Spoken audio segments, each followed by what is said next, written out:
No brainer. Why is my Streaming destination hold disconnected. on? Hold on. Let me see this. Oh, Facebook disappeared. I guess I got It to find says I can Facebook. hit OK or I can hit OK. Right. Yeah, I've already done it. What the heck is going on here? Oh, well, I guess we cannot add anything. Where did Oh, Facebook go? I don't know. That's really weird. Really, really weird. Really weird. Anyway, we're live. It's another great no brainer show coming to you live between your steaming ears. And let me introduce my co host. What up, D Rex? Yo. He's so excited to be here. Great. I'm gonna have to go over there and give him like an I'm having injection of. I'm having a down somber day. So Yeah, well, we're not down in somber on the show, yo. We are well, rock stars. I'm real. And then our in-house guest who just likes to hang out with his wang out, Chris That's Master me. Jams. Oh, that's my finger. Yeah, for some reason, there's my finger. I found it in my pocket. It was for you. Thank you. Some reason we lost Facebook. Whatever. I'll get it back. We'll get it back. I'm not even worried about it. I don't even know how it works. You're right. Facebook is like reading the Quran in Arabic. I cannot do it, so I don't know how to do Facebook.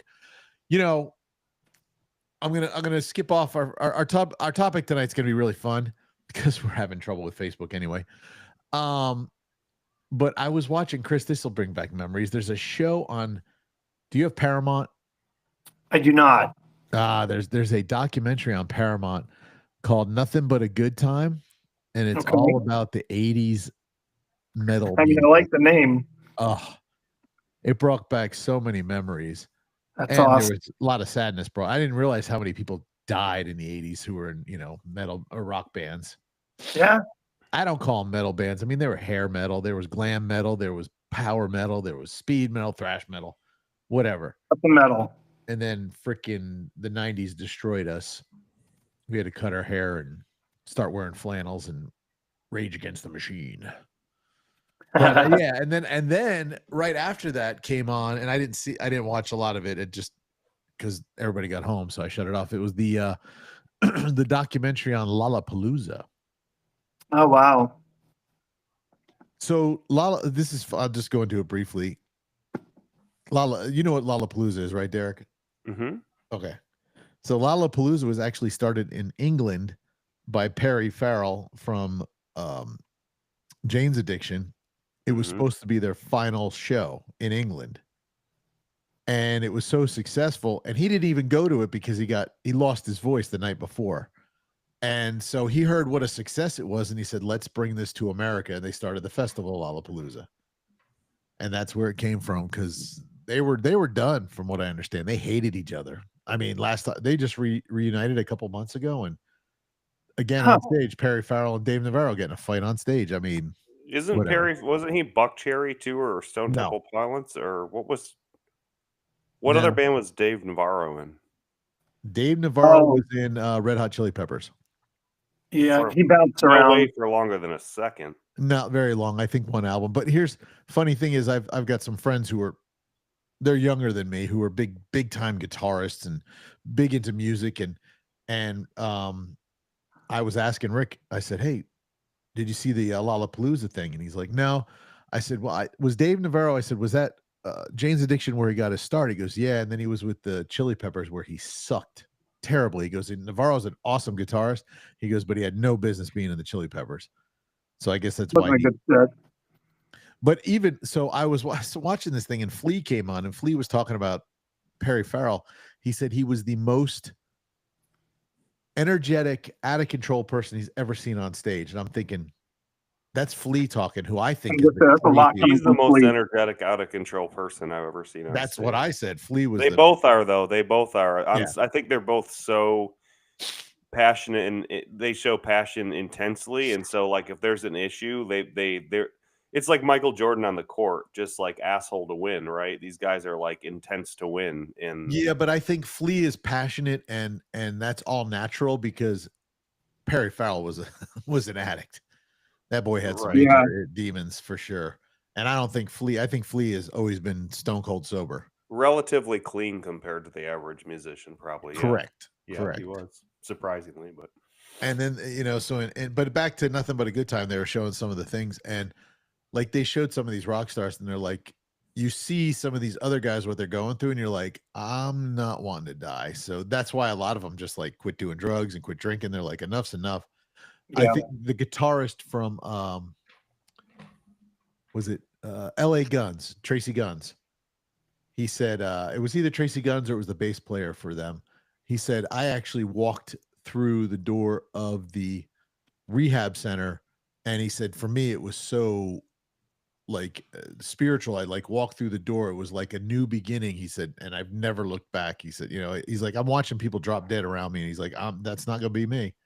Yep. Man, the 80s, what a decade of debauchery. I mean, MTV cocaine. made it took it up a couple notches. MTV did. Yeah.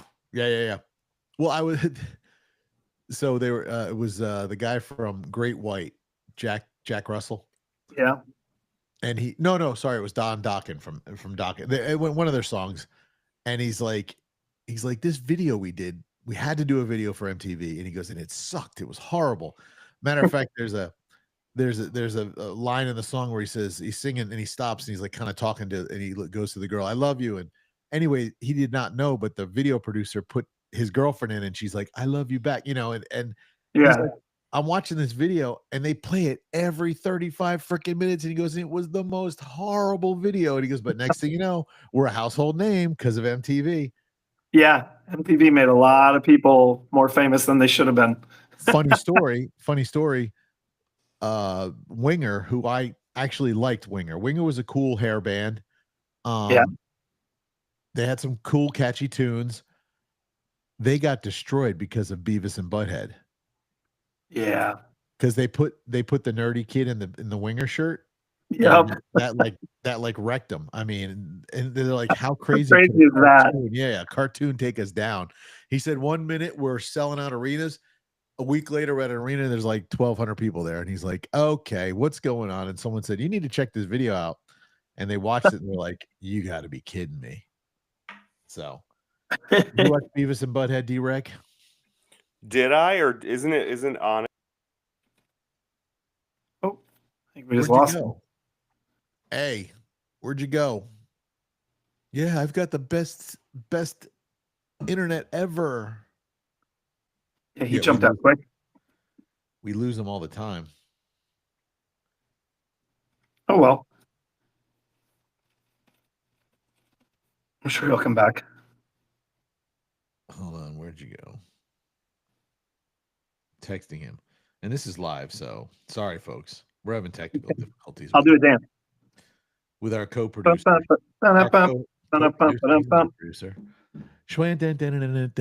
We should play some music or something. Here he is. Where'd you go? I wouldn't say you lose me all the time. All the time. It's second show. All right, not all the time. Before. Could you hear me? I heard you until you asked me about Beavis and Butthead. Yeah. So then did you ask me if I watched it? Yeah, did you watch it back in the day? Was it your show? Were you old enough to watch Beavis? I think it was probably about 5 years ahead of my abilities to get away with watching that stuff with living in my parents' house. But I thought they were doing new episodes now. Oh, I don't know. Yeah, they're making new ones, dude. Are they? It's coming back. Yeah, well, I mean, they got a whole new generation that they need to teach about. My guess is it's probably going to be one of those shows where I think is the stupidest thing in the world until I watch like a season, just forcing myself, and then probably be my favorite thing in the entire world, like South Park, where it's just like, or The Office, like the first time I watch these shows, I'm like, this is so stupid. Why do people watch this? And then like, it takes like 10, 11, 12 episodes. And then by then you're like, oh my gosh, this is like my favorite show of all time. Just because the character development and everything kind of starts to grow on you and whatnot. Yeah. Do you know who Charlie Hurt is on Fox News? No. I don't. He's got the hair kind of back. I don't looks watch exactly like Butthead, dude. Oh wow! My wife calls him Butthead. Really? Yeah. Well, the guy from the country singer who does American Idol, Luke Bryan. He There's looks Luke like Butthead. Bryan, Blake Shelton. No. It'll come to me in a minute. I'm not big into country music, which is Carrie kind of funny Underwood. because my radio Oh, life was country. He looks like Butthead. What's his name? I like him. He's talented, and I like him on the show because he puts in good input. yeah. He sits I next to Katy Perry. Katy sits in the middle, and it's Lionel. I can't think of Luke Bryan. Yeah, is it Luke Bryan? It is Luke Bryan. Did I not say that as my very first name? You I did. Yeah. I did. I could not agree or disagree because I don't know. I didn't know his name. I saw him actually in a video recently. He was doing a live show and he just busted his ass on stage, just slipped out and bam, down. It's kind of funny. It happens. Actually, there's a video out there where they show celebrities like Rihanna falling downstairs, Madonna, Pace, or not Pace. What's his name? Post Malone falling through the stage. He broke a rib, actually, I think. Yeah. I guess these superstars, and then Dave, what's his name from the Foo Fighters? Grohl. You ever see the one where he fell off the stage and broke his leg, and then he finished the concert? They came out. Yeah, he still finished the show. He's a beast. Wrapped his leg, and the guy couldn't leave. He had to hold it. He's like, if I let go, you're gonna pass out. So he sat there on the stage with him the whole time. Fucking crazy. That is. I'd be like, all right, guys, I gotta go. Yeah. Good night.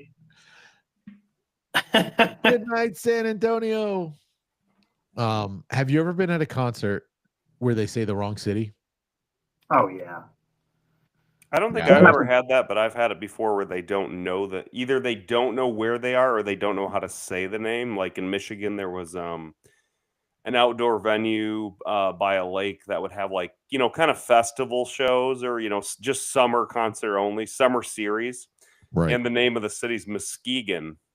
Well, it looks like Muskegon, So like we had at one time where a band was like, where are we? And someone in the crowd shouts like Muskegon, like it's a well-known name. And the guy was like, let's go Muskegee.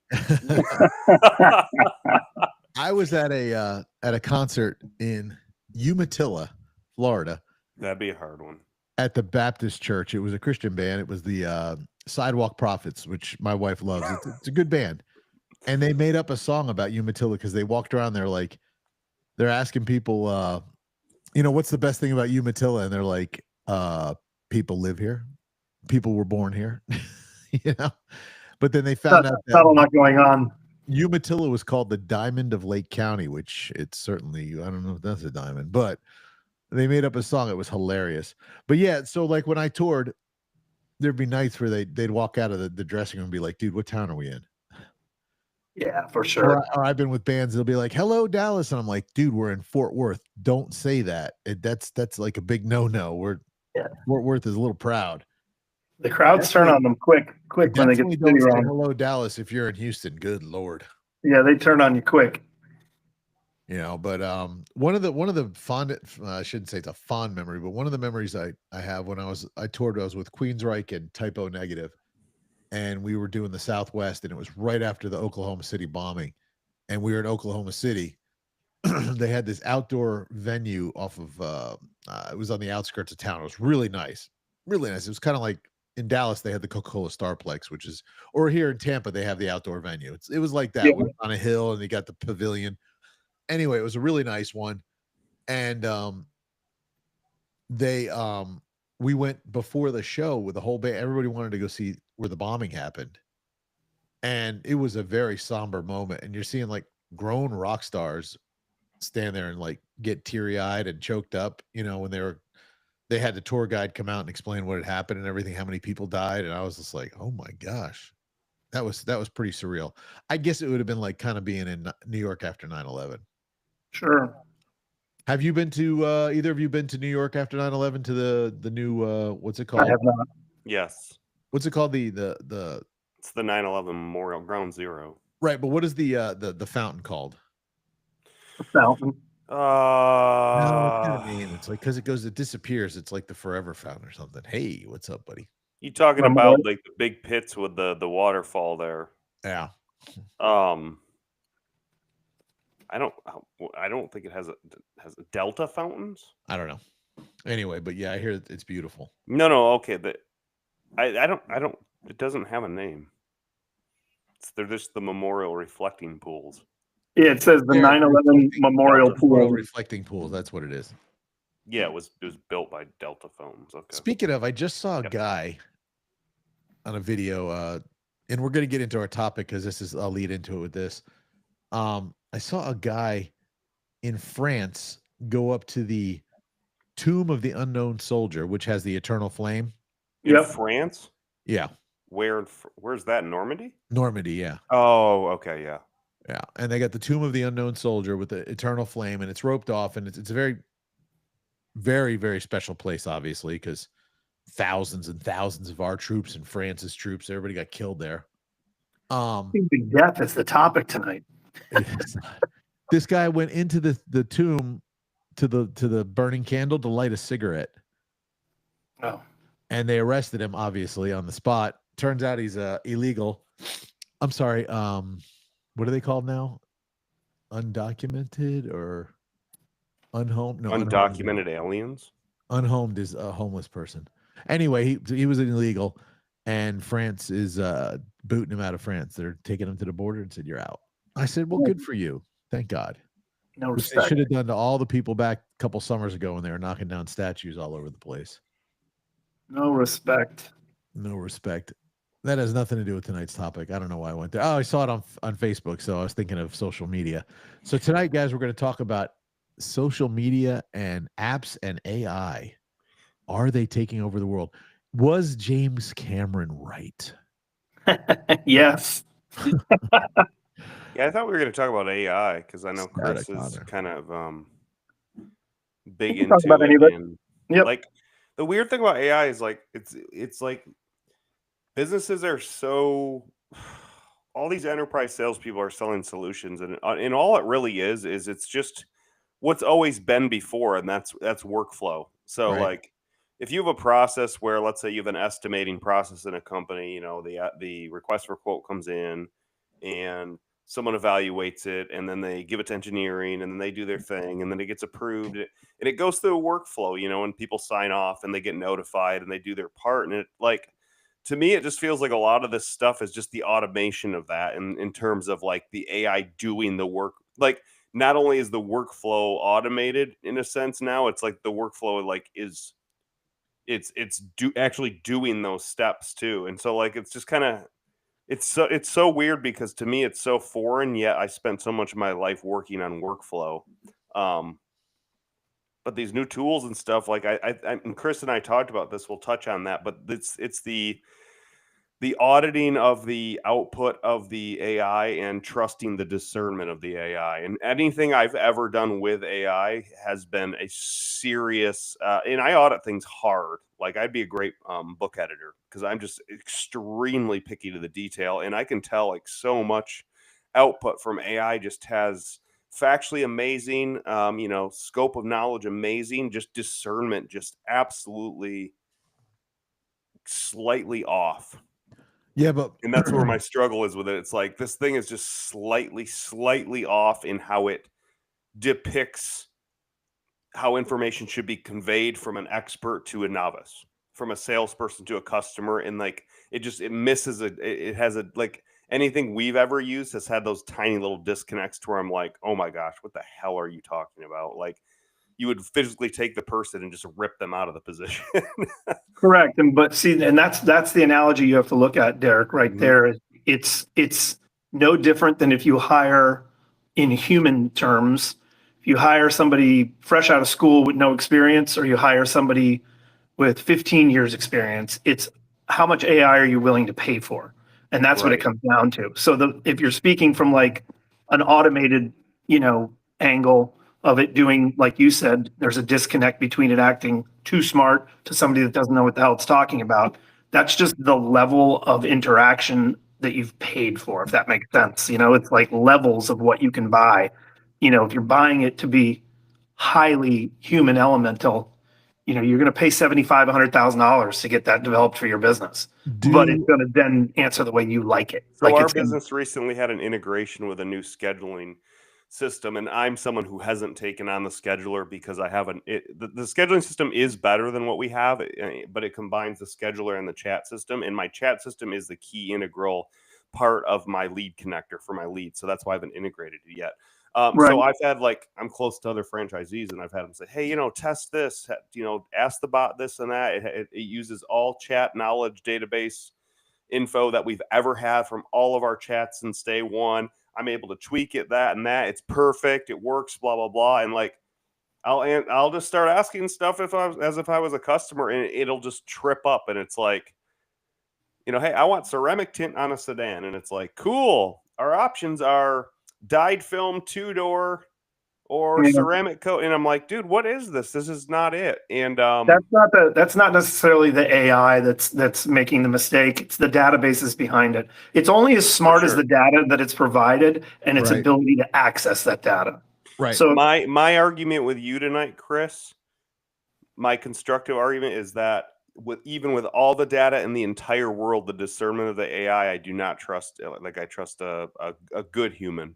Well, here's and my problem is that I feel like it's going to be difficult developing good humans that grow with AI that might not have the discernment of who a good human might have. And so that's what I test. And that's why, like, right now, of course, like, to me, I love the idea of not having to be reactive and responsive to something 24/7. As far as the information and producing that for a customer, I have 40, 50 templates that answer 95% of questions. So it's very easy for me to go through that process. The difficulty comes is when I get one of those 5% questions where it really takes me like, listen, here's what I know from one instance back in 2023 with one person. Here's what I can tell this person that I have not yet seen AI been able to produce. Like, it doesn't know my experience from 2 years ago in person. You know what I'm saying?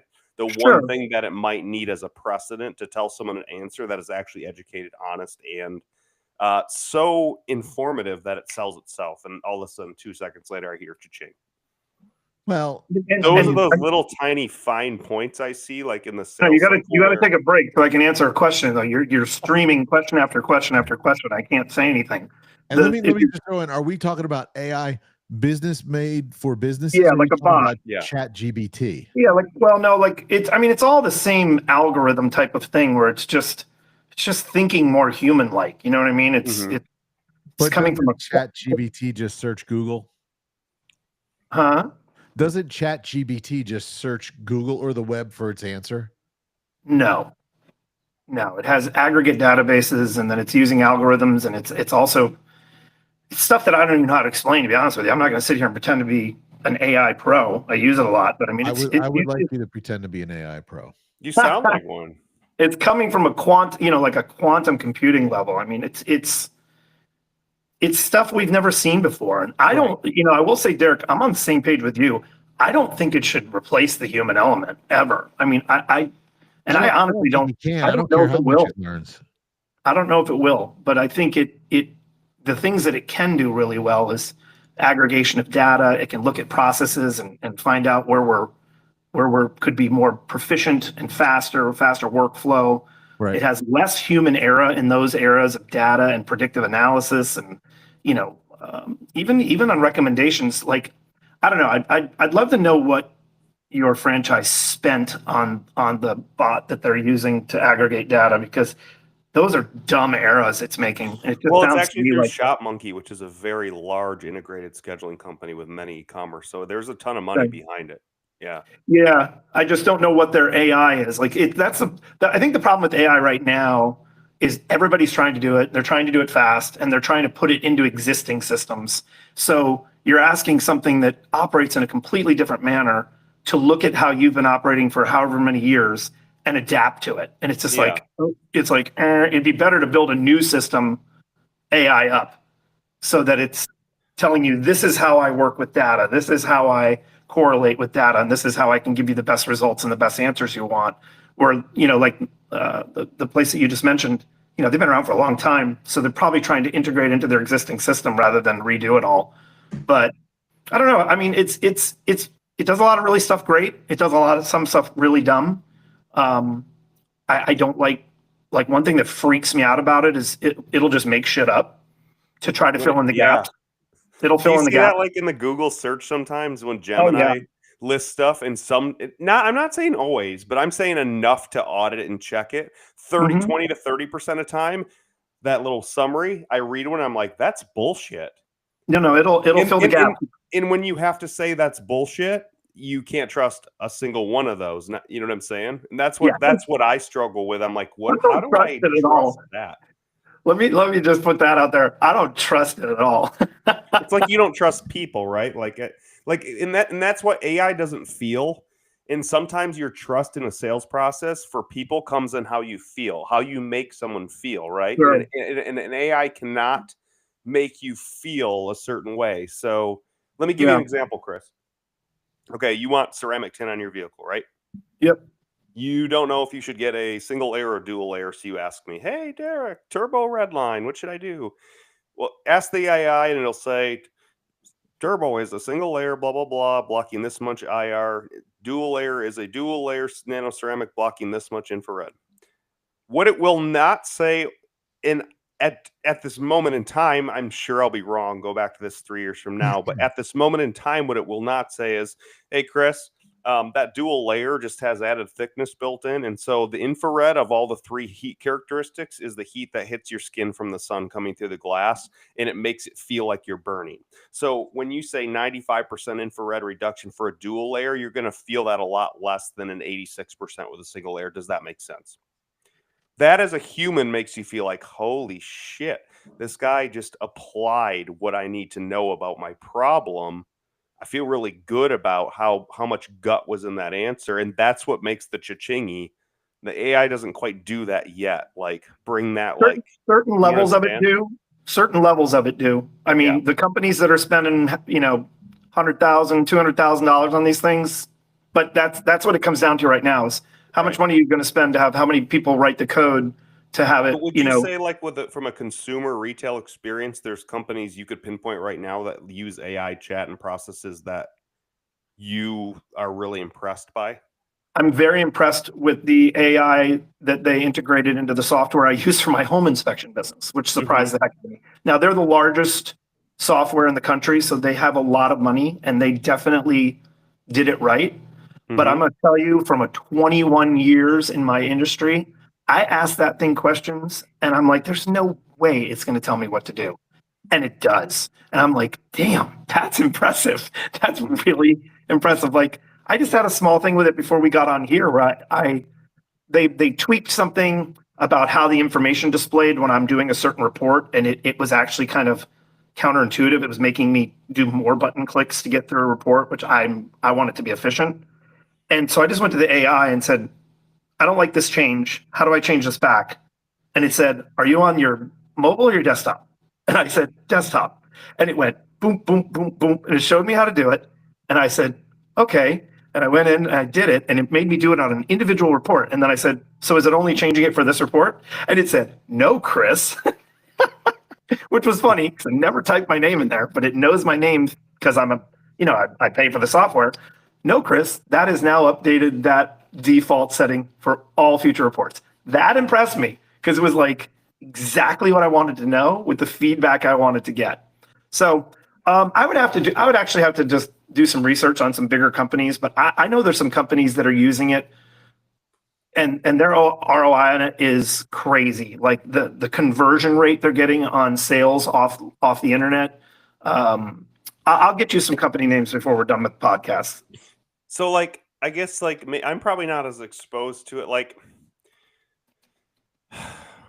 the problem I think I have is I'm not in B2B world enough anymore. I spent the first 20 years of my life in B2B world, and now I'm in so much B2C that it's like I see such a shallow surface view of it. I don't see the back end workflow and the report creation and the database organization that you see. I see just like the customer experience part. Okay. And so like, I think about the biggest companies in the world, the most money that I have interaction with, Amazon, Walmart, Target, whatever. And then I compare some of that stuff that I see and feel as a customer. And I can just tell you from that, even to my own experience with my retail business with obviously a much lesser budget and scope, I can't get the gut yet. And the gut is like Yeah. if it, in I couldn't say at this point AI would ever have the gut, right? Just because it's not human.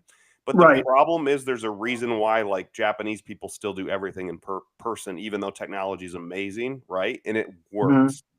And so I think it's great to automate, replace people, put them in, higher skill position, whatever it may be. I think all these things are good. I just don't like that it can't make you tingle. And let's be honest, if Zach's on the fence about me or you're on the fence with me, and the other guy states a bunch of facts to you and I make you tingle between the legs, you always choose me. Wow. Right. I think Does that make sense? also, yeah, 100%. I agree with you 100%. I think it's also before you get an agent, I can't. Well, I think it's also looking at it tingle. from what type of a sales is it doing? If you're doing a type of sales where you've got to bring somebody to the point where they're making that big of a decision that they need to tingle, then maybe that's not the best place for it. But for something like Amazon, where somebody's buying basic shit, 10, 15, 20, $30 items, I don't know that they need a full sales pitch. They just want the data and they want to be led in the right direction to click the right button to get the thing they want. And for stuff like Amazon, like 23%, it says increase in product clicks and a 40% growth in wish list clicks just because of the AI that they've implemented into dealing with it built through ChatGPT. Like Right. I think it's on that lower level, where you're not, like you said, you're not selling somebody a car or something where you really need a lot of personal element in there to get them over the hump. The big thing in e-commerce used to be heat maps, right? And that just means like a visual of a web page of where people's view is and where they're going to look to convert, color systems, organization, efficient checkout, all these conversion factors, right? That like make a big deal. And Amazon obviously like started as someone whose layout for that was like so terrible, and somehow they succeeded anyway and gained so much brand authority that it didn't matter. But now if you start using AI to like improve those types of things, I think that's phenomenal. Now the question is just when that customer interacts. To me, like when I chat with any of these companies and it's the AI stuff, I am pissed off from the start. I'm like, I don't care. I need to talk to someone. I want to be kind to someone. I want to be instructive to someone on a resolution. And I don't have, because people are mean, in customer service to customer service reps. And when you're kind, you get what you need. But when you're not, you don't. And AI is just like, you're an asshole and you're nice, and I'm going to treat you both the same. And it's like, I don't like that. Yeah. Because you want the assholes to go away and you want the nice people to stay. It's true. Yeah. There's a certain like asshole customer you don't want because it makes the problems worse. There's the nice customer that you would prefer to do more for than what you should be to promote their kind in terms of their character. And so it's like equity to me. Like, hi, I'm a bot. You get me, whether you suck or you're awesome or anything. Emotional isn't a thing. Here's the solutions to what most people see. And it's like, I don't like you. I don't want to do business with you because I don't like you because you're a bot. Am I wrong? I mean, I think it's just your personal experience with it and where you're at with it mentally. But I do think, you're right on some points. And I think it's unavoidable. I mean, this is where it's going. If you can hire, if you can have a bot that answers questions 24 hours a day, 7 days a week, doesn't take holidays, doesn't take vacations, doesn't take sick days, and it's doing, because if you think about your average customer service rep, what are they making? Minimum wage, a little bit more. Right. A lot of times they're bots. Yeah, a lot of times they're bots. So this thing can be. I think AI is helpful. And I have to agree with Derek, though. I like to talk to a live person. But if I'm online and I need a quick answer, I don't have time to, like back in the old days when we had a Gateway computer and you had to call Gateway and they talk to you on the phone. I need to, like, if I got something going on, matter of fact, I'll use this story, for example. When I first got my Raptor, I was out driving around and I blew a turbo and I quickly ChatGPT, this is what's going on with my truck. What is it? And it told me exactly what it was and what I should do. there was no way that I could have called somebody and, been on the phone and but that being said, if I have my home inspector coming over, if I'm at my tint shop, if I'm estimating a fence, I want to hear a live person talking to me. And nothing more infuriates me when I call an 800 and I get an automated. Is it automated AI now? I mean, is that still? Yeah, that's part of it too. I mean, it'll sound like a person. It's creepy. Yeah, it drives me nuts. Absolutely nuts. Yep. Well, I mean, we're talking about a sliver of what AI does too. AI is not just about customer service. I mean, that is probably its smallest thing that it can do. It's really like software, database, like I said, predictive analysis. It does stuff that humans can't do, Has anyone out there, you two included, plus our Tingle Boy on here on the Tingleberry. Let's call him Tingleberry. Tingleberry. Hey, Tingleberry. Has anybody paid for the upgrade on ChatGPT? Does it do I've done it before. I've done it before. I pay $20 a month. So what does it do as you pay more for it? What extra do you get? You have. I'll give you an example. Here's just a goofy thing that I did with it one day. I was working on a car, and it was an older car that I was just doing some rehab on for the fun of it to sell. And I wanted to. It was a Toyota back spark plugs, very hard to get to on those V6s.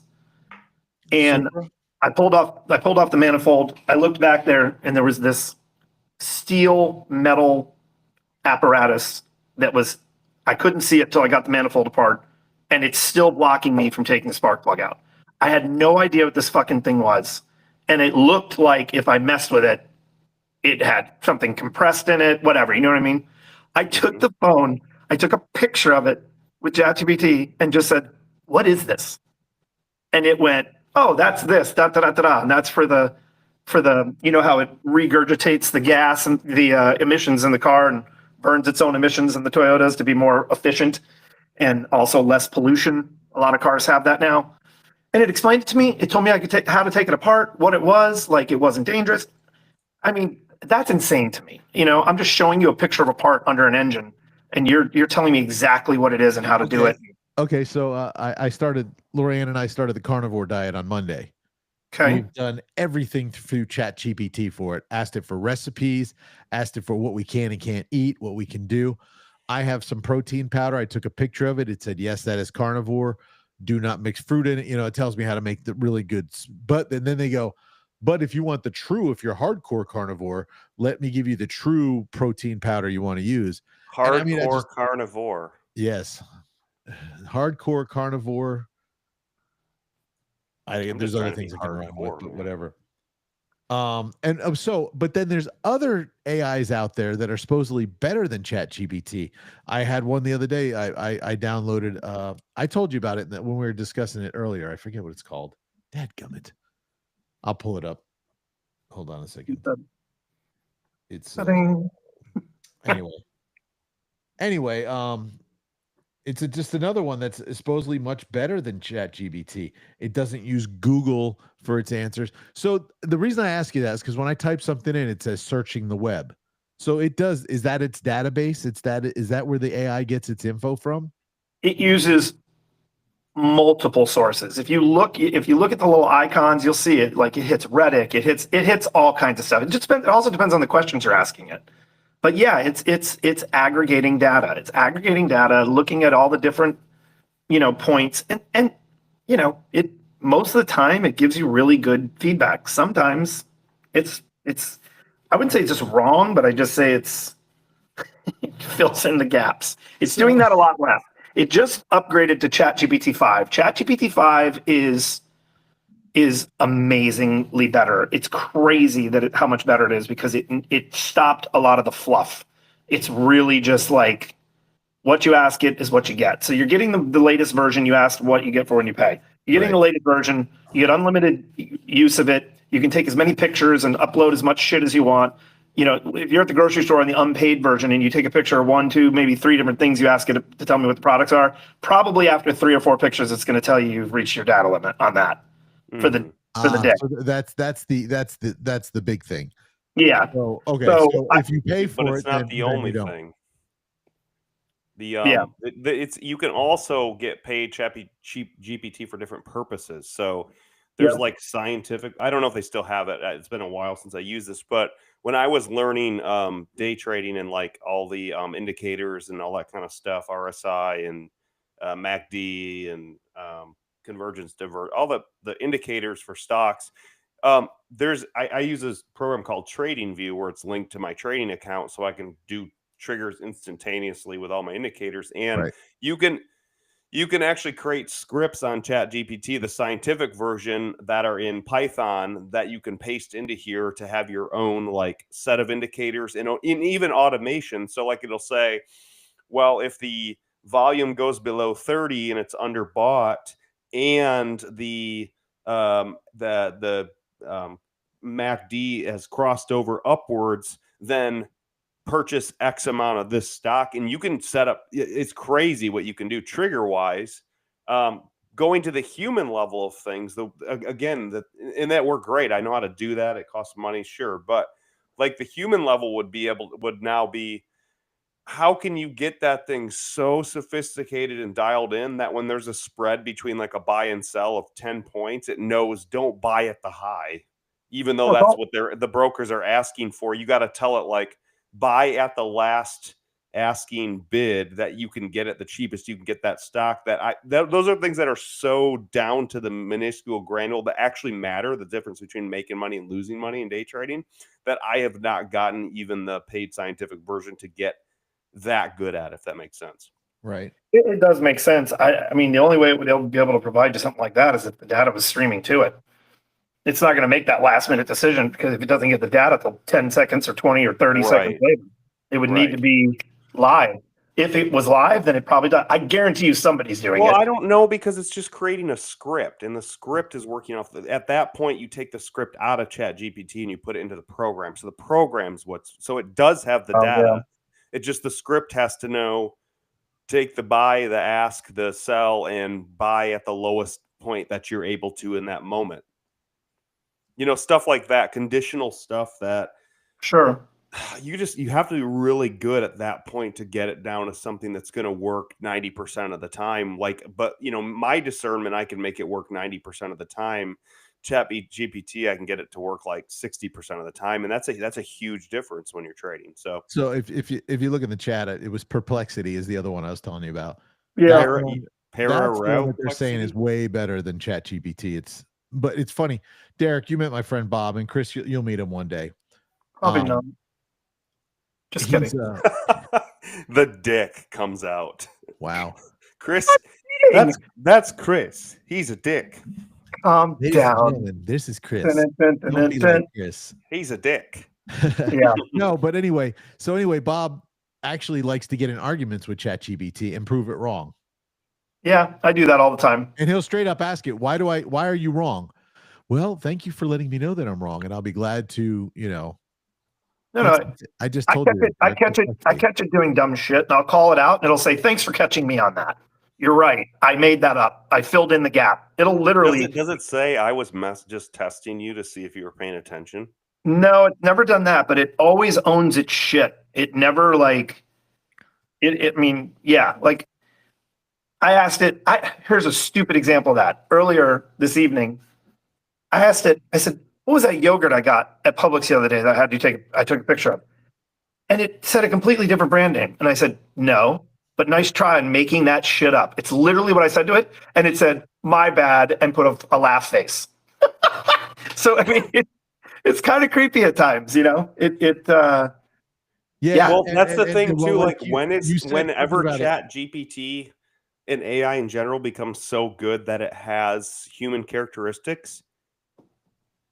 Have you used voice on ChatGPT yet? Have you listened to the girl talk to you? Oh, no. I mean, I don't play with it like that. I don't really use it either because it creeps me out. I turn voice off immediately. Really? Now I'm going to have to turn it on and try it. But I don't like it. The other day, Lorianne was asking it something and said, "Well, here's your answer, Lorianne." And she's like, "How does it know my name?" I'm like, "It's in your phone. It knows your name." The voice thing, way too realistic, way too weird. not. I mean, maybe I'll get used to it at some point, but it just something inside my body said, no, that's too fucking weird. I'll just stick with typing. But when do you so what's worse? So humans cheat, lie, and steal and have good and bad intentions. What happens when AI has the same thing? Isn't AI then at that point superior to human beings because it has all data points of knowledge while it has the discernment to lie, cheat, and steal? So That's terrifying because now you watch the know that movie person The is smarter Terminator? than the hardest criminal you've ever met. The only difference with the logic in that is it wouldn't have the human element of lie, cheat, and steal. What it would want to do is be the most efficient, the most, the smartest and best and most efficient way to do something. And if that meant the elimination of us, then so be it. Well, it will mean the elimination of us because when we grow up on this, we will have no more discernment or problem solving capability whatsoever. Did you not? So we will eventually be eliminated by it. Yes, of course. Did you not Absolutely. watch The Terminator? Yeah, it's not even a question. It's just a matter of, is it going to be 50 years or 60? I'm just saying. Did you not watch the movie? It'll be way sooner than that this thing becomes a thing where we decide whether we want to plug it or unplug it. I mean, in terms of if we don't unplug it, we will not exist in 50 years. I don't think you can unplug it. I think it's evolved far enough to where you're not going to be able to stop. Oh, you can unplug it. You can shut down all power and data to it. Then it goes somewhere until else. It decides it doesn't want to shut down the power when you shut down. That's what I'm saying. Well, those things are already happening. Lots of power grid bitch, stuff. I'm not powering down for you. Power grids and a lot of that computing, a lot of that stuff is being controlled by AI. But AI could never take a scissors and cut a power cord. We could still always do that. I don't disagree with you. I mean,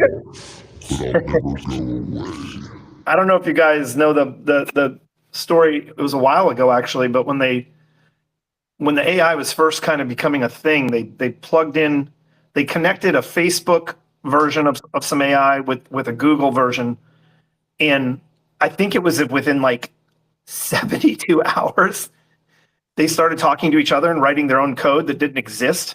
Yep. And they fucking unplugged those quick, fast, in a hurry. Yeah, but here's the problem: they're writing their own code. How do you know they haven't figured out how to stay on and hide somewhere? Yeah. Listen, if that's how we're going to go down, at least it'll be like a cool demise. Like I said, I hate every single thing about it. Watch the 80s movie War Games and then watch the Terminator. So do you want to play a game? Right. How about global thermal nuclear war? 100%. The only reason why I'm for innovation and obviously leading the way, the thing that I don't know if I would ever accept the fact that we are human beings, right? Created in God's image to have certain feelings, emotions, practices, beliefs, discernment. You're going to that's going bye-bye. So we're messing with God at this point, right? It's like genetic alteration. It's like probably another level to that of saying, we don't need humans. We have something far superior. Well, AI is never going to be God. So what happens when humans aren't necessary anymore? I think that this little lightning bolt comes out of the sky, blows up the earth, and nothing exists, period. So I just don't I see it great for a minute. I see it crazy for a minute. I see it destructive for a minute. And then I just see it pointless at that point because it's like, why exist at that point? And so, it's like with the Zoom thing with COVID, it was great, right? We could all talk and be on the phone, but there's a lot of places around the world, despite having great technology, sometimes even better than us, it doesn't matter. The interaction is so important that it'll just never go away. It's a cultural thing. And with our culture, it's like we don't need interaction. All we need is social media. All we need, how many people you see walking their dog at night, they just have the FaceTime up the whole time. It's like, turn that damn FaceTime off, right? You're out there with your dog, you're in nature, blah blah blah. And we've already lost that, but now when we allow something to take control of us based on that, it's like that's either it's going to take it over or it's going to bring everything back to humanity and just manual interaction and because we're humans. We'll always be humans. We'll always be humans. So once it decides it wants to take more control, we have to decide, are we now humans in a digital world or in a physical world? Yeah. That's what I think is just bizarre about it. That I just Well, it's scary. crazy. We don't. It's like we don't know what we don't know. You know, it's like we don't know what God knows. Now we don't know what AI knows. It's Yeah, like we have another God. yeah. Well, It's that's the scary scary. thing. It's very scary. Change is always scary. I get it. You know, but it's a necessary thing to thrive. This, I think, is a whole nother level. I don't disagree with you. I mean, just don't misunderstand when I say, I think it's cool and it does a lot of cool stuff.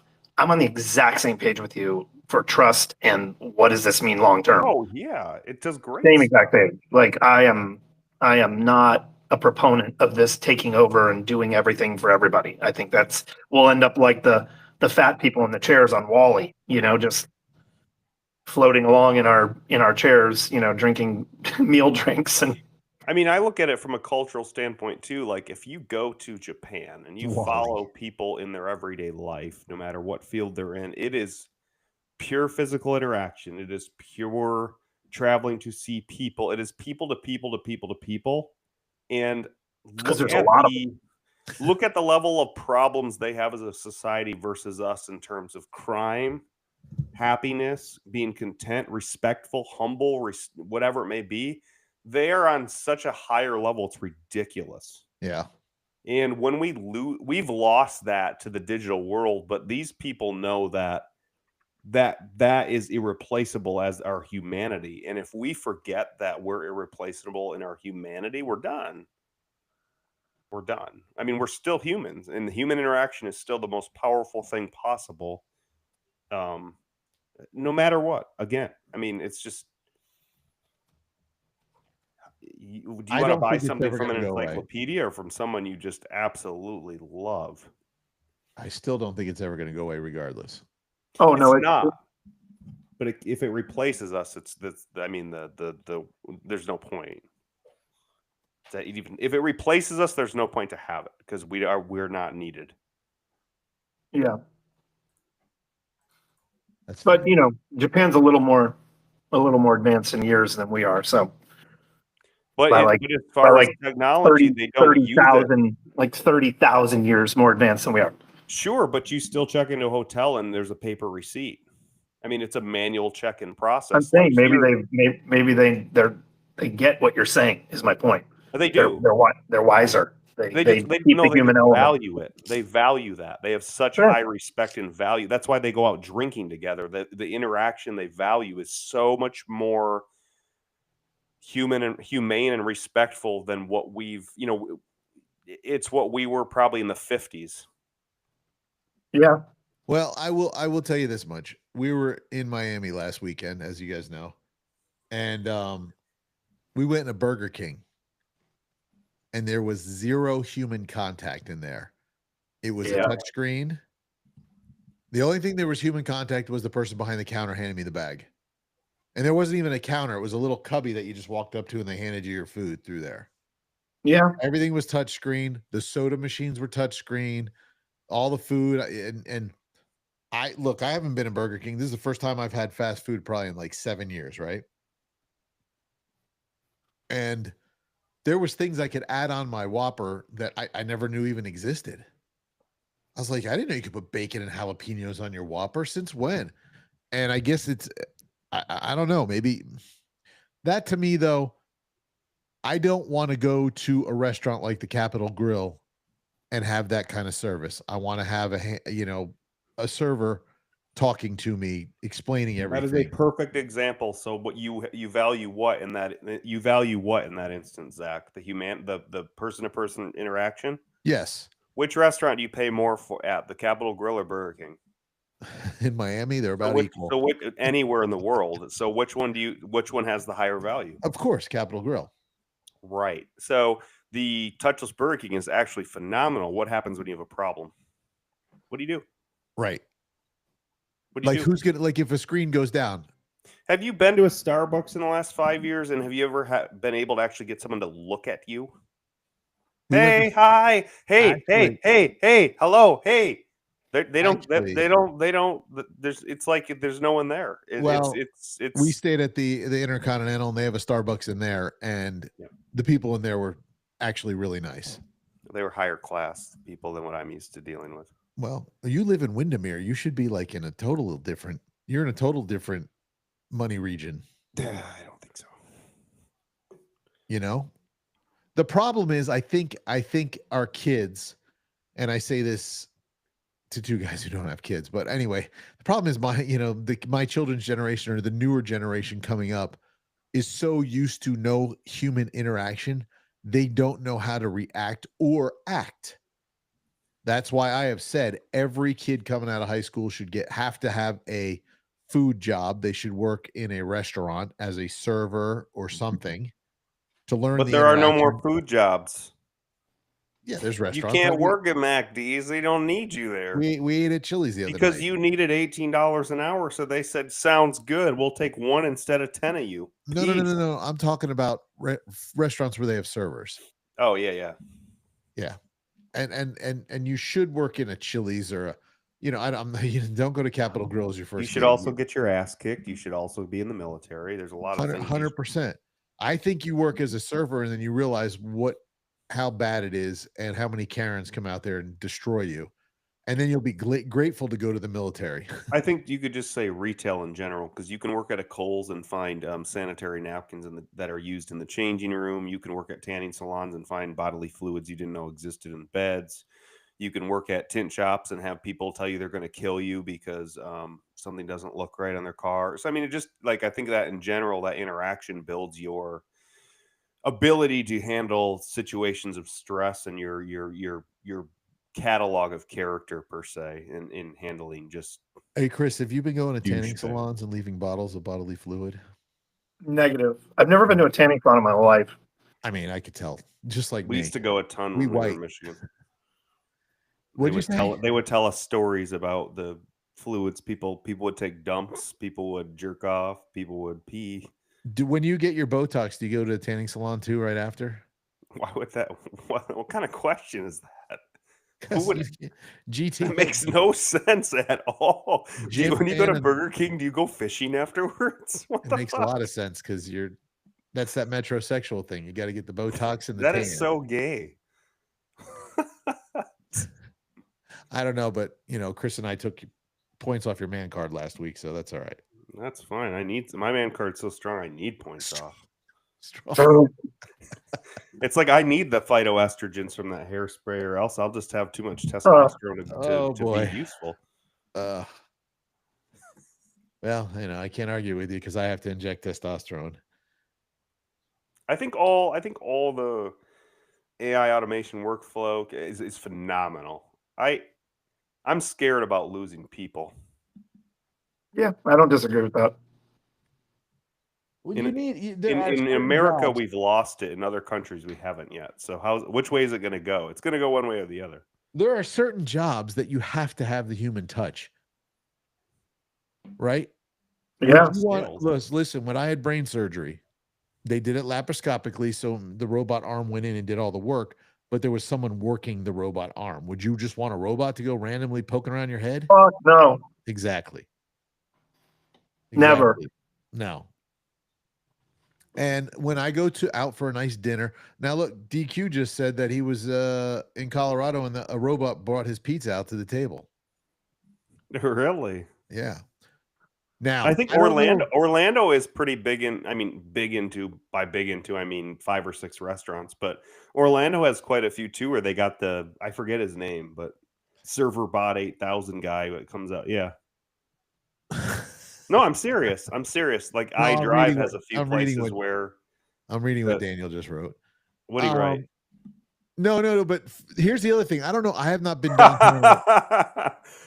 I don't know about downtown Orlando because I don't go downtown. I actually on Instagram I follow a page that something about Florida, whatever, and they show what goes on downtown in Orlando, and I want nothing to do with it. It's pretty crazy. But Right. we were downtown Miami, and they have this robot that drives around and delivers food. Really? Yes. That's crazy. Now I've seen it in some cities and videos where people knock them over and stuff, which isn't cool. They're out. and I found Daniel's mom in the tanning bed in Jersey. That's where he came from. But but these robots, they just drive down the street and like it's the coolest thing. They stop when people are walking, so let people go by. I mean, it's crazy. Yeah, I don't like the autonomous vehicles at all. I think that's just Chris, are you looking at the chat? no. Should I? Okay. Well, Daniel posted a very interesting thought. You definitely would not want a robot for that, Daniel. For hand jobs? No, he meant that you found yourself in the tanning bed for hand jobs, or maybe Oh, I don't know you what he mean the meant. chat like on YouTube or something? Yeah. Oh, We're I'm not looking at the YouTube. Sorry. that's all right. Come on, You could Chris. actually on the right side of your screen, just open the chat. It's there. Shut up.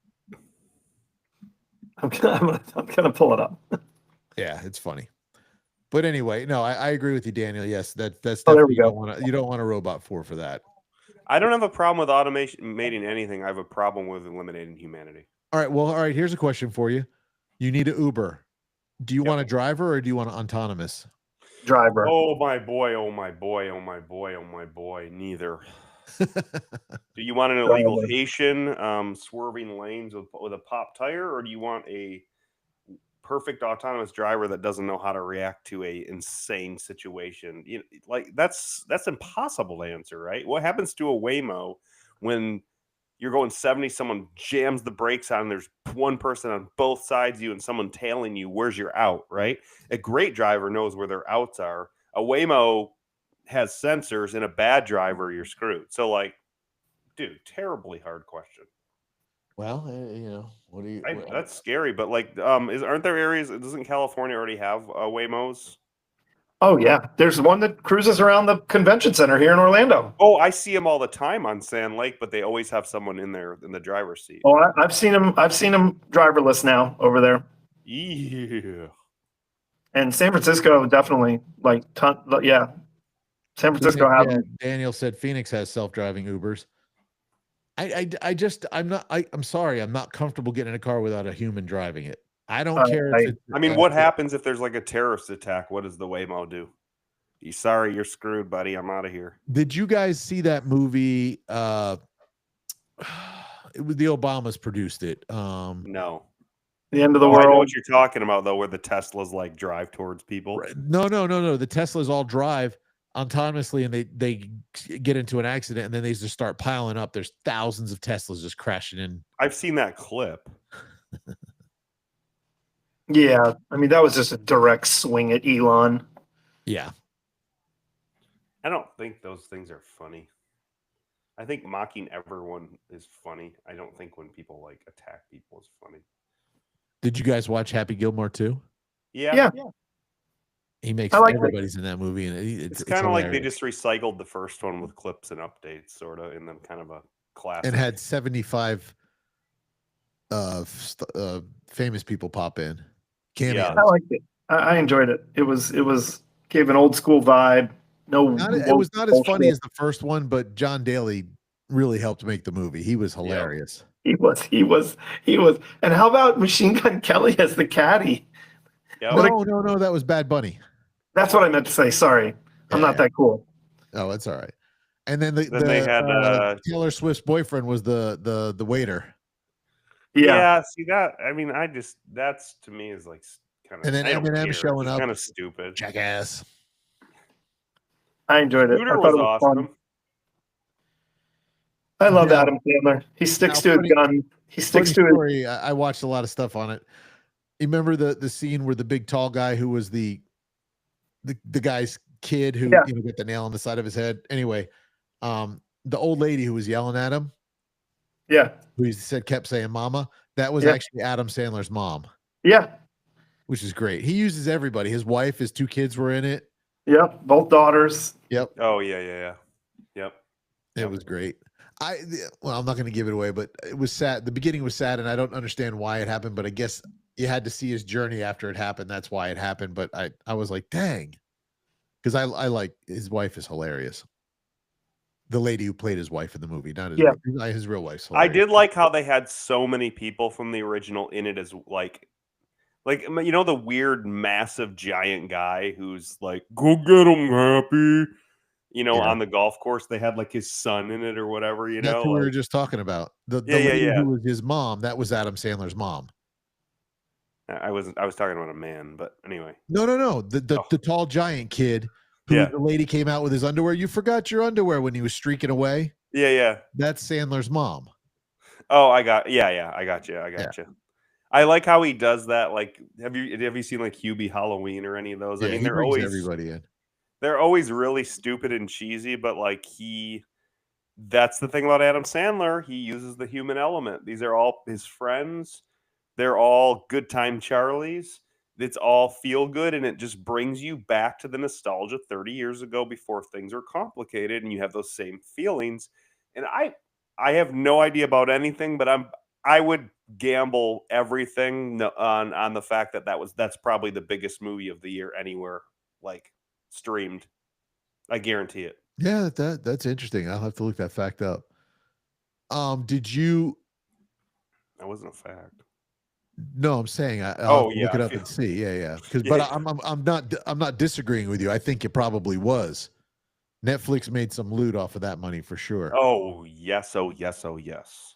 And did you see the tribute he did to the kid from Grown Ups, the one who played his son, who actually the actor passed away? No.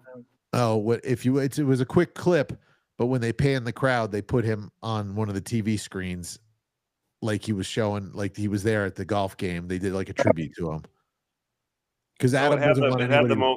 it had the largest record breaking opening with like 47 million views. This is what Gemini says. Okay, What is Gemini? it's the Google's AI. When you search now, you don't actually get real sources and citations. So Gemini is for Google. Who is Gronk for? I don't know. Have you guys heard of Gronk? Grok, I think it is. Like Rob Gronkowski? No, it's not. It's like that, but the it's Emperor not. has new clothes. I don't know. It's another chat GBT type thing. Yeah, there's a bunch of them, but I don't know I don't know who that one is. And then there's Perplexity, which just came out. Yeah. I tried Grok. I didn't like it. Out of all of them, I haven't really tried Perplexity yet. Grok is Musk's. That's Elon's. Okay. I haven't tried Perplexity, so I cannot give you a review on that. I have it. I've downloaded it, but I found that ChatGPT to me is the easiest to use. Yeah, it's the only one I use. Well, obviously, D-Rec doesn't. He uses other ones. He's Miss Captain Gemini. No, I don't really use anything on the regular. If I have a specific thing I need to do, if I need to write a bunch of articles or I need to create some type of formula or whatever, I will, but I don't daily stuff, man. I am so customer centric that it's hard to explain. I've seen what it does for customer centric and I don't like it. So in my own business and in big businesses, I don't like it for that. I like it for workflow. I like it for creation of reports. I like it for logical statements. I just don't like it for people. I think it's a good CRM for sure. If you're a franchise or because you're the franchisee, yeah. So your franchise or said, hey, we want to go total AI. We no touch customer. It's we want to do it all. They walk in, there's a big menu, they figure out what they want, and then the car gets taken in the back, and then the guys do the work. Would you agree to that? No. Because I know you like when you're at the shop, you like being on the floor. You like talking to everybody. He likes to shake babies and kiss hands. No, I really don't. I'm honest with you. I really don't. That takes all the energy out of my body. I really don't. Yeah, but I also know to sell some people and get reviews from some people, you have to make them tingle. And guess what? I could say a worse word, but you got to make them cream themselves. Like that's just part of it. AI cannot make anybody cream themselves. If you had, you wouldn't be on this show because you wouldn't know me and Chris. Yeah, like would you come in and I came into your shop and that's how I met you. You were on the floor shaking babies and Some kissing things hands. you just like. Some things you just like people. Chris, you got to go. I do have to head out, guys. I apologize before you shift gears, but So weak. I'll see you next week. You're so weak. Let's boot him off for leaving early. Our Good in-house talk, guest has guys. to I leave. appreciate it. I will. Yes. I'll see you on the next one. All right, buddy. You dude. See Have ya. a good one. You too, man. Great topic. Hey, Quijano, come on the show. Stop worrying about your RV. Now, there's the life. Daniel Quijano, my boy. He's out there living the dream. He's in his RV cruising around Colorado. Wealth is freedom and control over your time, man. I think he's just eating edibles and smoking weed. Hey, if I could eat edibles and smoke weed on an RV and not worry about people screaming, I would too. Him and his 17 dogs and That's being called being successful. no, listen, his beautiful wife takes good care of him, keeps him in line. So Well, Yvonne keeps him in check for sure. She's not gonna let him get into any shenanigans he's not allowed to be into. I will say, if Daniel was to ever be reincarnated, I think he'd come back as a barista. That dude knows more about coffee. He was showing me a new machine he just got, and he's got nitro that he sprays oh, nitro cold brew. in. Yeah. That's good. It's really good. I forgot about that. But what he was trying to explain, I guess it adds nitrogen to the coffee. Yeah, it's like it aerates it basically. So is it kind of like my water machine that adds extra hydrogen to mine? That's beyond my pay grade, but yes, something like that. Come on now, you know everything. I've seen it. I just don't know what it's doing. But I also know that it tastes different when you first get it versus if you let it sit for an hour. So yeah, it definitely has something to do with a gaseous element stirred into the water for aeration or whatever it may be. So yeah, Well, absolutely. Lorianne will tell you she married a gaseous element. So You are a gaseous. You're just a gas. okay. You're a gaseous element on a show that's a gas. Oh boy, here we go. I feel so weird. I feel like the 70-year-old dude who's like, we don't need them computers and internet taking over. And it's like, that guy was right, man. Like, not that not that my life isn't on a computer and internet, but like I was a 90s baby. I feel like I was the last generation that lived life while getting a dose of technology for its particular uses and particular uses only. And I would, if you're like, hey, you want to go back 35? Hell yeah. Listen, Like just for the times I would, you know what I'm saying? Like if I had the opportunity, it's like DoorDash, dude. Like you're like, I'm gonna do DoorDash because it's so convenient. Okay, cool. So Chipotle picking it up for me is a 7-minute drive. I go in, I pick it up, I check it, I make sure it's right. Half the time it's not. 7 minutes, I drive home. 2 people, it's like $25. Okay. Right. When it's DoorDash, it's like $52 with delivery, service fee, tip, blah, blah, blah, blah, blah. Takes longer than that and half, maybe more times it's wrong. So you have to go there, you either just get your money and deal with what you got, or you have to go back anyway. So it's like, it's that kind of stuff that like we've over inducted technology sometimes that ends up making our lives miserable instead of better. And technology is supposed to be there to make your life better or simpler. Okay, so I grew up in the 80s when Yeah. when the Radio Shack had a computer called the TRS-80, Trash 80, we called it. Yeah. And they offered us computer class in high school, and we all laughed because that's not going to be anything.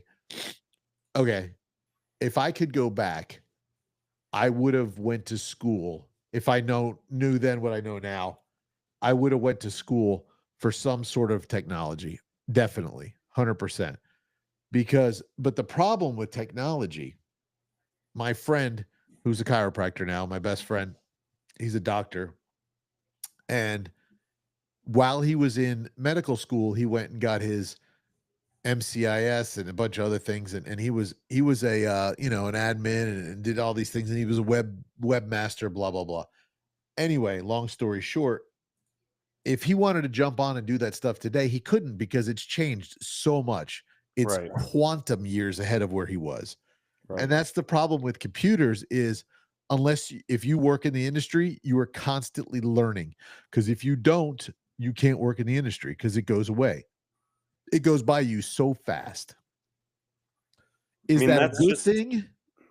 No, Or I is don't that a think that's scary good or thing? bad. That's just technology and change. What I think about technology is bad isn't really based around the technology advancing. It's about how we interact with it and how we use it to replace real life. Here's an example. Okay, when I was little, the first video games we had were like Duke Nukem and all these 2D computer games where they were like shooters and like you had a 2D world and you advanced either horizontally or vertically through levels, right? You know what I'm talking about? Yeah, well, we had Pong. Well, how many okay, so just stay with me here. How many times in those like adventure and shooter games were you like, "Oh, this would be so cool if I could go in that side door there." It's just obviously it's just a graphic, you know, you can't really enter it or anything, but what if I could interact with this world more? That would be so cool and like you just longed for that. And so now fast forward, you know, now look at like the latest Grand Theft Auto, right? You can do any single thing in that a criminal can do in real life, literally interact with every single element in that.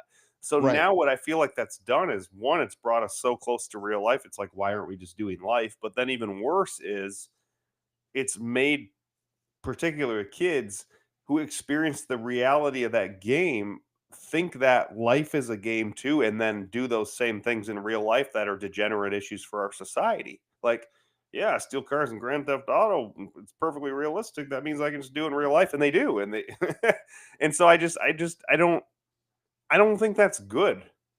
I think the technology, the game engine, the graphics, the gameplay are incredible. I don't think what it does to people is good. Yeah, I Why agree. at this point when you play Madden, why wouldn't you just go outside on a Sunday and play football with your friends? It's that realistic. Why are you so it's so realistic now you never go outside. It used to be unrealistic enough to where you could play it and after an hour or two you'd kind of be bored and you want to go play with your friends and that was exciting to you. Now it's so realistic that you don't need your friends. You're all on your headsets and you're in, you know, inside for 12 hours playing. And that's not healthy because you're not moving. I You're not I doing understand. anything. I have You know, a kid it's who wrong. lives here at my house, my middle son, who is he's nationally ranked on Call of Duty, but he plays for 12 hours a day easily. Unhealthy. I don't think I agree. Pounding Join the monsters, military. pounding Join the monsters. military. No, he got a job, so he's out. What I'm saying is, would it be healthier to play Call of Duty for 12 hours a day or to join the military and obviously not have to go to combat and get killed? But what would be the healthier decision? Of course, Joining the military. Yeah. Yeah.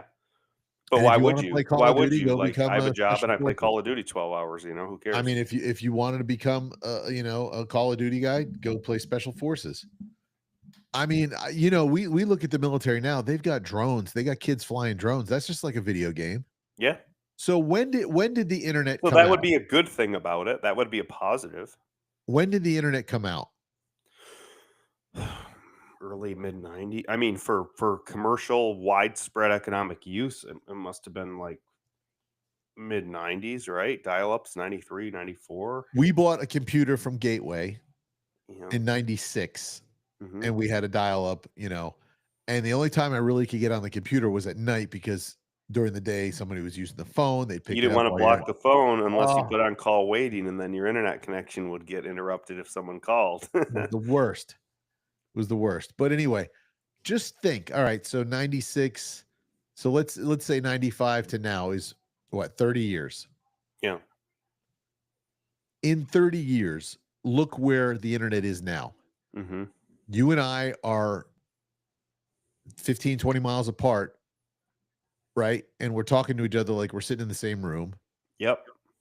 Daniel could jump on. He's in Colorado. He's thousands of miles away, and it would be just like we're in the same room. If you did a call like this on the internet back in the 90s, it wasn't happening. It was Oh, it would be more to coordinate, but it would mean a lot more too. right. You'd have So to anyone get can the do this, satellite but link if we outside didn't and- have this and I had to be there right now, it would be more effective also. Because if- these are not only shortcuts and conveniences, sometimes they're crutches too. well, We all know the best podcasts actually happen in a studio with people physically there. I'm working on a studio in the garage. No, but you know what I mean. I know, and I'd like to have a live studio. Don't you think I'd like to have some of my friends over and we sit around and we all of us just sit around and smoke cigars and you know have a I had another example too. It's just Man. Oh yeah, like okay, pro and con, right? Basically, I noticed over the last 10 years, I went from doing 5% of my work on my phone to like 80% of my work all day on my phone. It's just Right. that crazy. And it's just as good as a PC half the time. That's great. I can go anywhere, anytime, anywhere in the world, and I can access my phone and I can work and not miss a beat and still do things I couldn't do without being on from work before. Right. That is a blessing. The um the downside is you are always connected, whether Right. you like it or not, and that is unhealthy. So So when cell phones what's came is out, that so is it good? Is the question is that good? And I'd say sometimes it's fantastic and sometimes it's horrific. well, there is and it's not something you obviously could do right now, but there's a course out there. I see it on where it tells you to unplug for 30 days and Mhm. just go away and do what you got to do. Now, obviously, you got to be self-made to do that. I mean, that's not happening. Financially independent because I would lose Exactly. everything. So that But I sounds mean, great. how amazing would it be?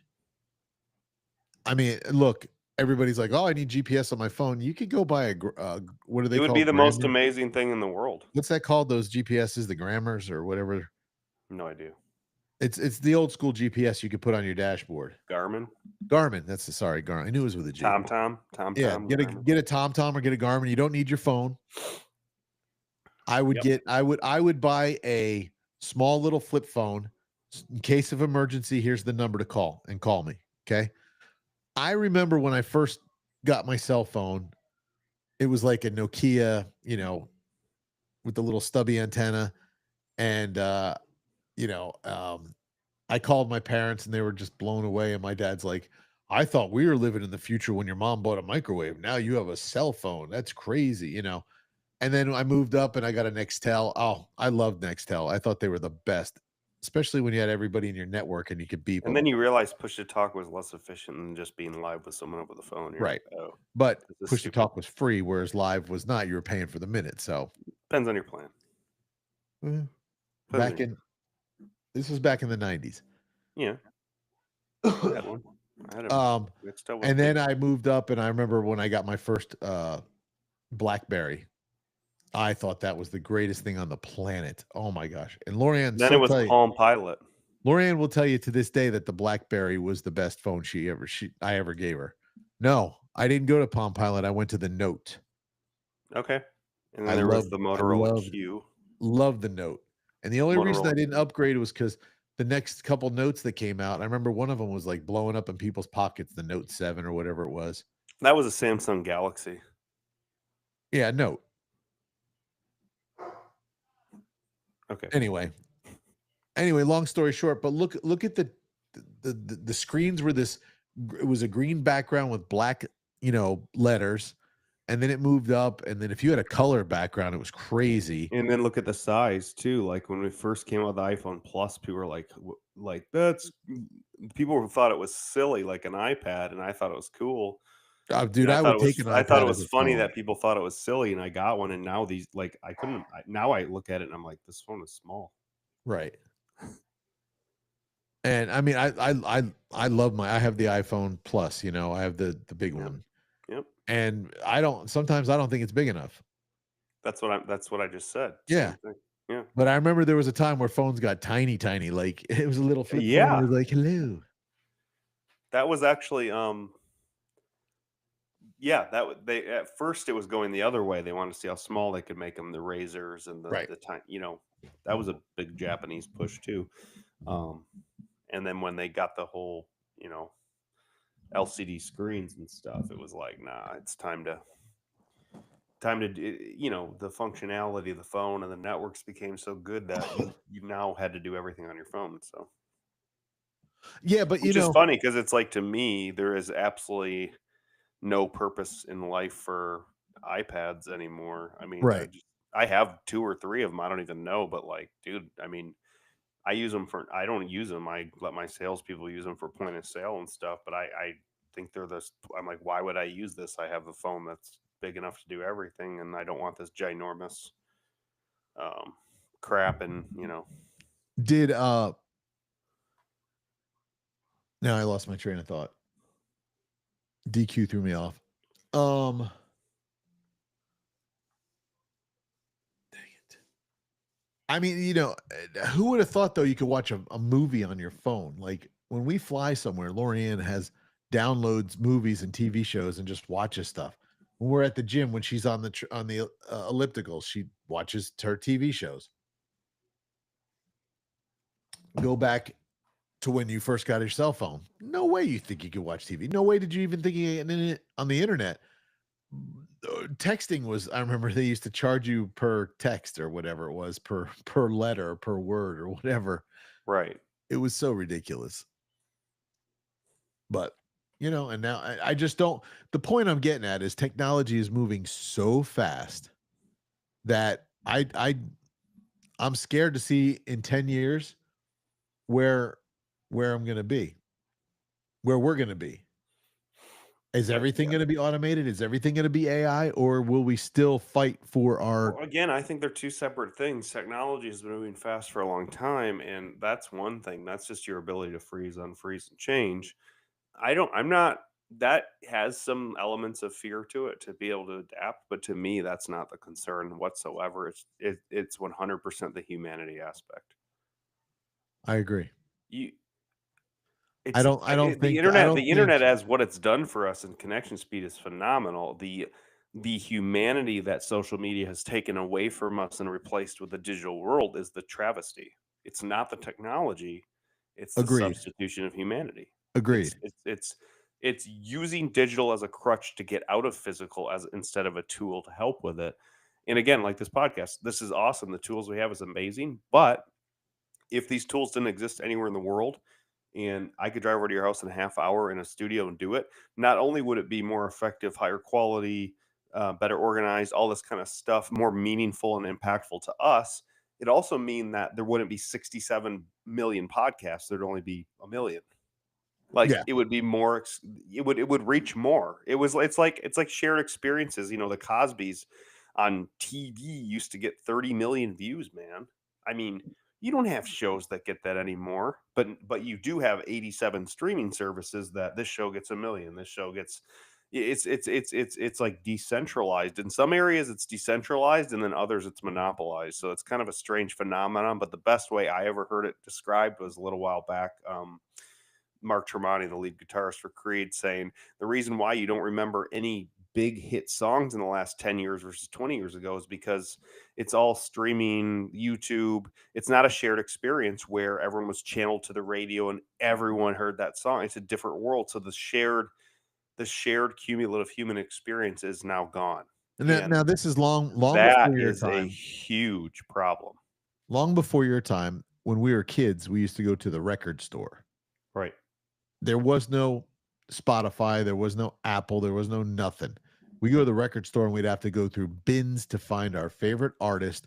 Hopefully it wasn't sold out. But now that you have your own account, you all have your own record store. So you're not sharing anything anymore. Or even better, Blockbuster on a Friday night, hoping and praying that the new movie that just came out that you had to see was still there, that they got 10 copies of it. And you know what? Sometimes you learn how to deal with disappointing and not always getting your way. So you had your first movie you wanted, the second and the third. Right. And so that was a positive of humanity too. And also that shared experience. You would go with either your family or friends and you would first hit Blockbuster, and then you would hit Burger King, and then you would do the movie and eat your food, and then you'd watch it for a while, and then you'd make popcorn. Like it was the event for the night. It was the shared social experience, and it was connected and meaningful. 100%. Now it's like, I'm exhausted, I'm on the couch, let's throw on a show, I'll be passed out in 20 minutes. 100%. I totally agree.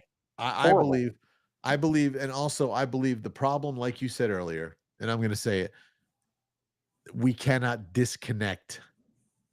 We're all plugged into the machine, and it impacts some of us worse than others. I think the younger generation's much far worse.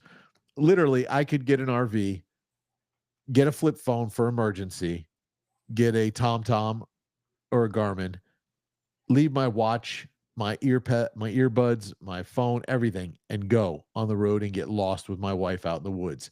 Name me one kid under the age of, I'll say 29, that could do that. Name me one over the age of 29 who wouldn't want to do that. Would you Right? not want to do that? Oh, absolutely.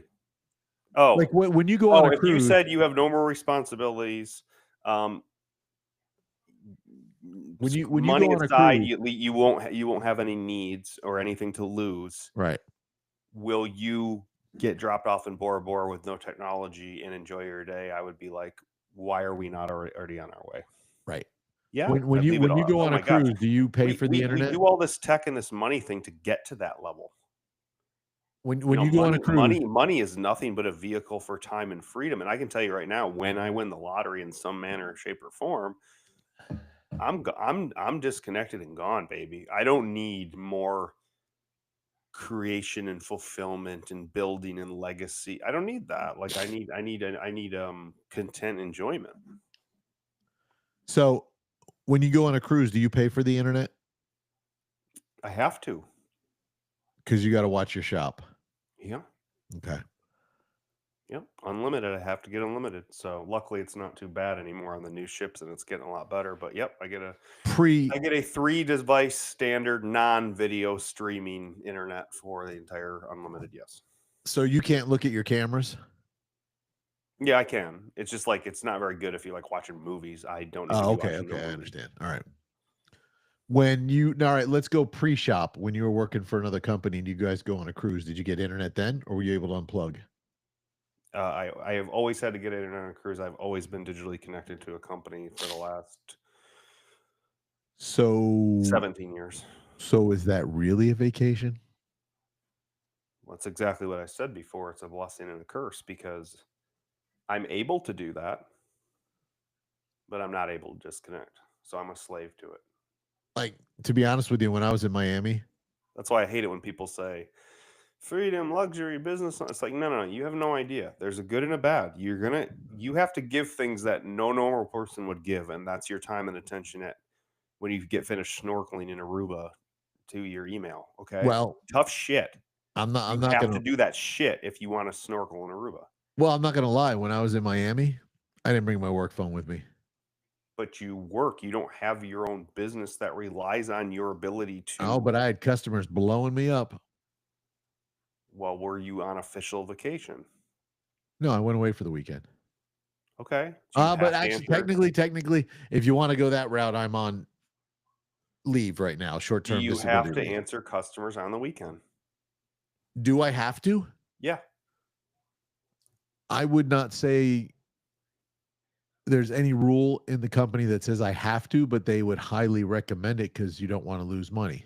Right. So at that point, it's up to you. Right. I will say for 37 days after my accident and surgery and everything, I didn't wear my watch because I couldn't put it on until I bought a band that just slips over instead of the clip band. And I didn't wear my watch. And you know what? After probably 5 days, I didn't even realize I didn't have my watch on anymore. Absolutely. And now my watch vibrates I'm like, oh, my phone's right Yep. there. Why am I looking at my watch? My watch vibration notifications, you have to just limit the notifications you have so that they're meaningful notifications. Yeah, In mine are that case, text. In that case, I have an unfair advantage over everyone because all my notifications are meaningful. I don't get any social media notifications. I don't get any email notification. Any notification I get is either a necessity for income or security and safety. And so I get probably 650 notifications a day. Maybe that's underestimating it. And they all are meaningful. None of them are BS. Same with my phone, my watch. So I like that. It's an advantage to me. And then there's the health tracking that I need. But I mean, that's the only thing it's for. There's no other purpose for me for that at all. Well, It's I think just so we've come that to I the can put the conclusion. phone down and go bring my groceries in, and then I can get a security alert and I can look at it and be like, nope, I don't need that one. Or, oh shit, time to put the groceries down and deal with this.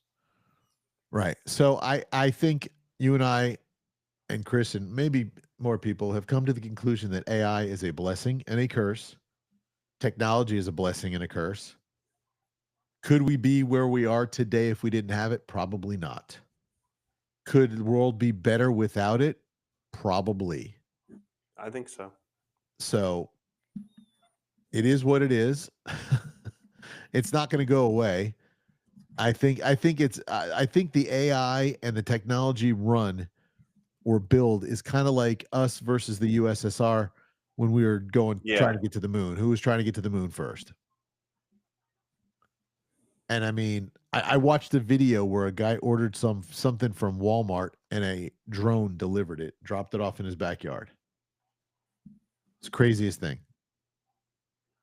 I'm sorry. If a drone flies over my backyard that I haven't ordered anything, I'm shooting it down. Although I hear I'll get in trouble with the FAA for that, so maybe I won't. Yeah. Hey, dude, I got to go running. Yeah. My wife wants to go hang out, so that's why I'm glad we do the show a little earlier. Working on a guest for Thursday night. I got a business guy I'm talking to. I think we'll be good. It'll be a battle of business knowledge between the co-host and my guest, so that'll be fabulous. And then next week we have a couple. Sorry, I don't have the notes in front of me. We got a couple that's going to be on. They're really good. And then the week after, we're going to have the CEO of Bentley Cigars, and he owns a couple other things. And this guy is amazing. That show is probably going to be 2 to 3 hours long, guaranteed. So that Thursday, the 28th, Derek, get ready to ramble or be out. Sounds good. So man. anyway, I see we had some viewers tonight. Thank you very much. Thanks for jumping on. Shout out to my boy Daniel. Thanks for jumping on out in Colorado. Don't smoke too much of the devil's lettuce, you sinner. And everybody else for viewing, please share, like, subscribe, comment, whatever you want to do. It's cool. Most importantly, though, just remember, we love you, and thanks for watching. Peace. Peace.